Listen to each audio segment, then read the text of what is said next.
곧 금리 인하 사이클이 하반기부터 시작된다는 이야기가 있습니다. 스몰캡 지금부터 집중해서 종목 선별에 나서야 될 때 이렇게 이야기가 나옵니다. 지난주 내내 종목 장세를 눈으로 좀 목도하셨을 텐데요. 이 시간 스몰캡 같이 발굴하는 시간입니다. 이준석 한양증권 연구원 나와주셨어요. 어서 오세요. 네, 반갑습니다. 네, 오늘도 스몰캡 발굴 너무 기대가 됩니다. 일단은 최근의 시세를 보면 종목 장세 안에서 스몰캡도 선방을 했는가? 결과론적으로 어때요, 연구원님?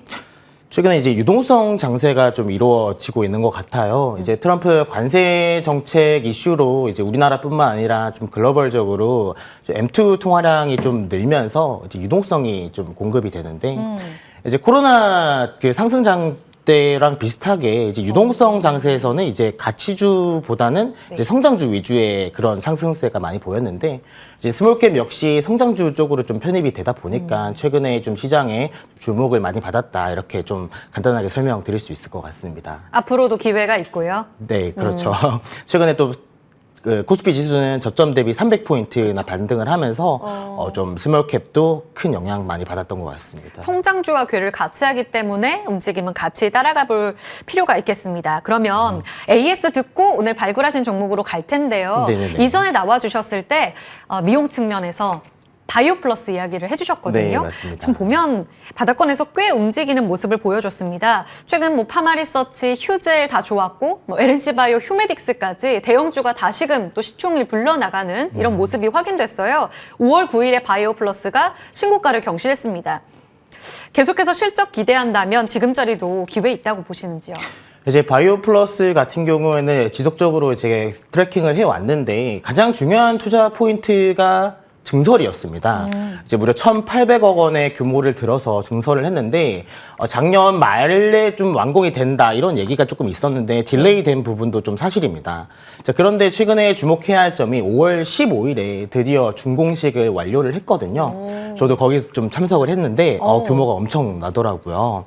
이제 또 그 준공식을 되게 큰 사이즈로 좀 주최를 했는데 네. 사람들도 되게 많이 오고 축하도 많이 했는데 일단 공장 규모에 되게 놀랐고요. 예. 또 1분기 실적 역시 계속 지속적으로 안정적인 흐름을 보여왔기 때문에 이제 앞으로 뭐 화장품, 필러, 톡신 그리고 비만 치료제 이 부분에 있어서 좀 수요도 지금 느는데 그런 수요를 대응해서 증설까지 완료되었기 때문에 이제 하반기에 그런 실적 모멘텀이 좀 지속될 수 있다 이렇게 말씀드릴 수 있을 것 같습니다. 그때도 공장 넓혀가면서 이제 가동률 더 올라가고 실적에 긍정적인 영향 줄 거다 이렇게 말씀을 하셨는데 준공식이 완료가 됐고 하반기에 그 부분이 이제 반영이 된다. 이걸 좀 기억해 봐야겠습니다.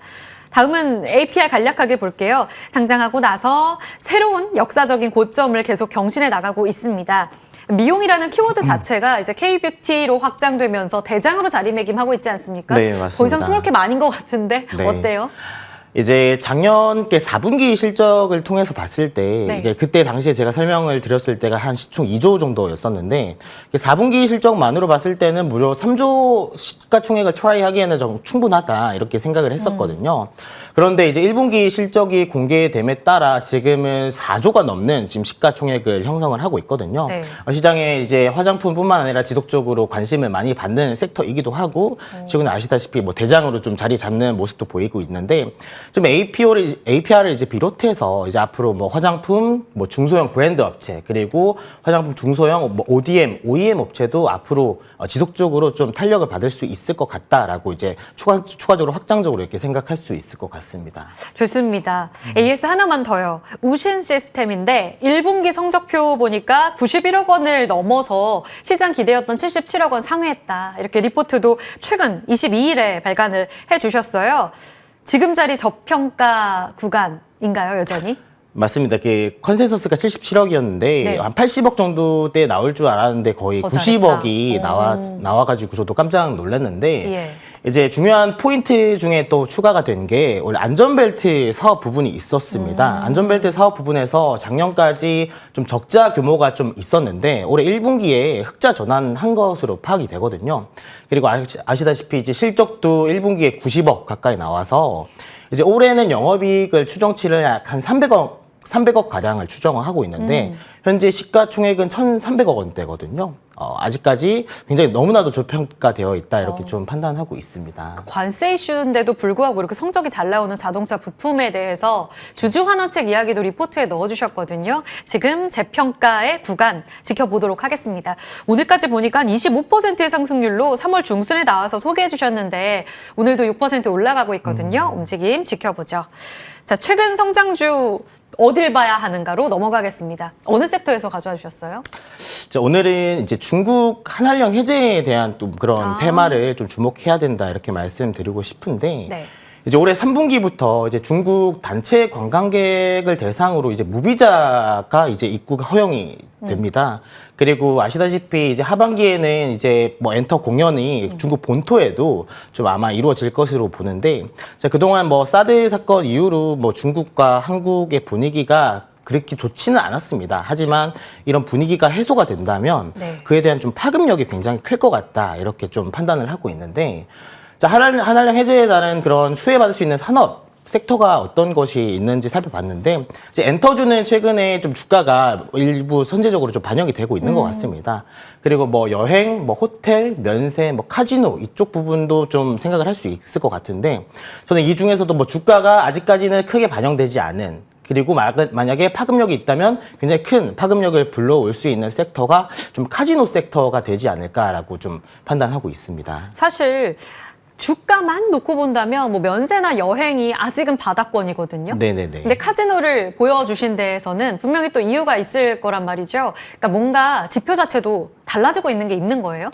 맞습니다. 이제 실제적으로 중국 관광객들이 우리나라 유입이 지금 굉장히 많이 되고 있고 그 중에 이제 또 오늘 설명해 드릴 좀 종목도 있습니다.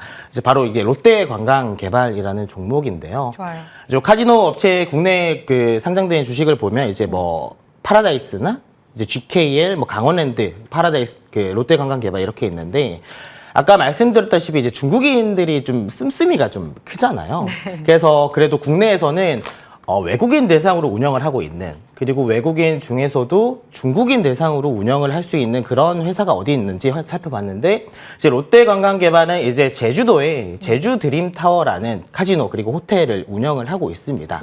실질적으로 좀 중국인들이 계속 유입이 지금 많이 되고 있는 상황인데 네. 이제 중국의 관광객 특징을 보시면 이제 7월, 8월이 성수기거든요. 그런데 지금 3월, 4월에는 지금 계속 그 관광객들이 올타임 하이를 기록을 하고 있어요. 이제 카지노 같은 경우에는 이제 입장객 수에 비례해서 네. 이제 매출도 상승을 하는 편이잖아요. 그래서 지금 아직 성수기도 아닌데 지금 1분기에도 벌써 올타임 하이를 기록하고 있다. 그리고 제주 그 드림타워는 이게 카지노 하면 마카오잖아요. 이제 마카오를 벤치마킹해서 지금 운영을 하고 있기 때문에 네. 앞으로 실적 좀 지켜봐야 될 것 같습니다. 실적이요. 네네네. 일단 2분기부터 그럼 실적이 전 분기 대비 또 좋아질 거다. 여기에 포커스를 맞추시는 거예요? 맞습니다. 이제 월별로 데이터를 확인할 수 있는데 실제로 월별 입장객 수도 증가하고 있고 이게 드라백 그 베팅하는 금액도 증가하고 있기 때문에 네, 2분기부터 성장 좀 가파른 성장 이루어 나갈 것 같습니다. 중국이라는 키워드로 봤을 때 이제 카지노에서도 가장 큰 수혜를 받을 수 있는 종목 이제 제주 드림타워 이쪽으로 중국인이 몰려올 거다 이 이야기를 주시면서 롯데 관광개발을 주셨습니다. 지금 최근 업데이트된 리포트를 쭉 찾고 있는데 어느 정도의 여력으로 봐야 되는지도 힌트를 주시면 좋을 것 같아요. 왜냐하면 이게 지금 보니까 시총이 아직 1조가 안 되네요. 네, 맞습니다. 8,800억 원대인데 주가가 꽤 가볍게 올라왔어요. 월 봉으로 봤을 때 4월에만 35% 그리고 이달 들어서 7% 더 올랐단 말이에요. 반영된 거 아니야 싶기도 해서요. 맞습니다. 이제 롯데관광개발이 이렇게 추정을 뭐 다양한 방법으로 할 수 있는데 이제 에비타 영역으로 보게 되면 이제 올해 예상되는 영업이익이 한 800억에서 한 1,000억 정도 좀 바라볼 수 있을 것 같습니다. 그렇게 되면 이제 매번 그 감가상각을 좀 고려를 해야 되는데 그 감가상각치가 매년 한 1,000억 원 정도 반영이 되고 있거든요. 그러면 에비타 기준으로 2,000억 정도 지금 약간 추정을 할 수 있을 것 같은데 이제 카지노 보통 평균 EV 에비타를 보시면 한 1.1배에서 10 10배에서 11배 정도 좀 받고 있는데 그렇게 되면 적정 시가총액이 한 2조 정도 좀 추정을 할 수 있을 것 같습니다. 근데 아직 여전히 이제 8천억에서 한 9천억 원대의 지금 시가총액을 보이기 있기 때문에 아직까지 상승 여력은 좀 충분하다라고 좀 생각하고 있습니다. 아우 너무 많이 올라온 거 아니야? 하셨던 분들 시총이 지금 8,800억 원 정도인데 1조 원 넘어설 그 움직임까지 여력을 좀 봐주셨거든요. 2분기에 성적표 움직임 한 번 더 확인해 보면서 그 위쪽으로의 방향성 좀 더 관찰해 보도록 하겠습니다. 오늘은 중국, 카지노 이렇게 키워드 기억하시면 될 것 같아요. 롯데 관광개발 함께 살펴봤습니다. 이준석 한양증권 연구원과 함께 스몰캡 발굴해봤습니다. 오늘 말씀 고맙습니다, 연구원님. 네, 감사합니다. 지금 시장 움직임은 조금 더 탄력 괜찮아지는 것 같은데요. 2609선, 2610선까지 회복력 보이고 있고요. 코스닥은 724선에 장중 고점 움직임 확인되고 있습니다. 오전부터 들어왔던 외국인의 수급 조금 더 확대되고 있고 선물 시장에서도 1,500억 원의 매수 들어오고 있습니다. 오늘 전약 후강으로 더 강강 움직임을 기대해보죠. 여기서 인사드립니다. 고맙습니다.